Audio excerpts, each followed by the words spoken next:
there's a real kind of connection. I've noticed it clinically. People that have trouble also expressing emotion, expressing anger, kind of sitting with sadness or fear or even shame, that they have kind of issues with their gut as well. So it's got its own kind of like brain in a way, as we said with the enteric nervous system. It can kind of feel things and then affect how we feel in our entire body. And what are some of the kind of, I know with, somatic therapy is very, very useful to actually like work with the body and work with the gut. So therapies that look at somatic experiencing or COMI, a little bit of parts therapy, internal family systems.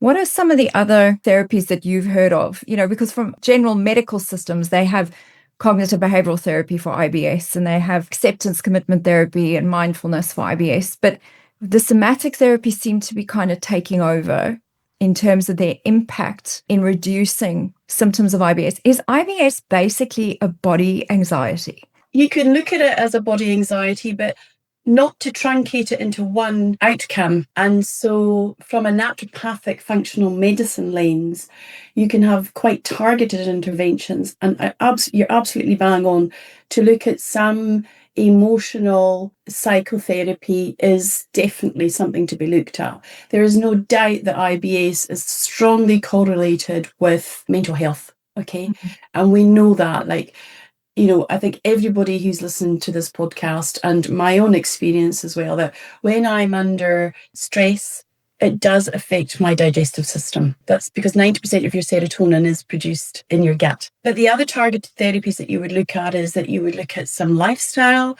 So how's this person sleeping? That's going to affect their cortisol levels. We know that affects the microbiome. You're going to be looking at psychobiotics, particularly quite bespoke. So you're going to look at what type of anxiety they have, look at what type of depression on the DSM-5 scale that they have. And then you can start to be quite bespoke. You can also do microbiome testing. And I do quite a lot of that in my clinic as well. Then you can start to really look at the diversity, not just looking at bacteria, but looking at yeast, looking at fungi, looking at parasites, looking at viruses that are ordinarily living in the digestive system.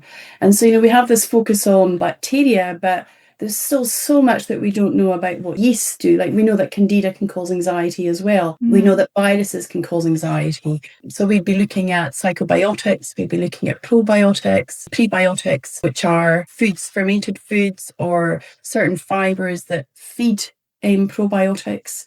We'd be looking at diet, we'd be looking at exercise.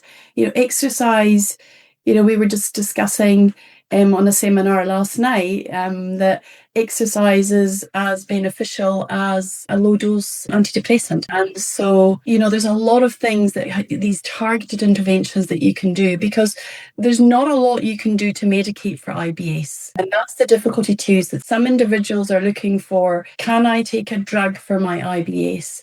And by and large, no, you can't.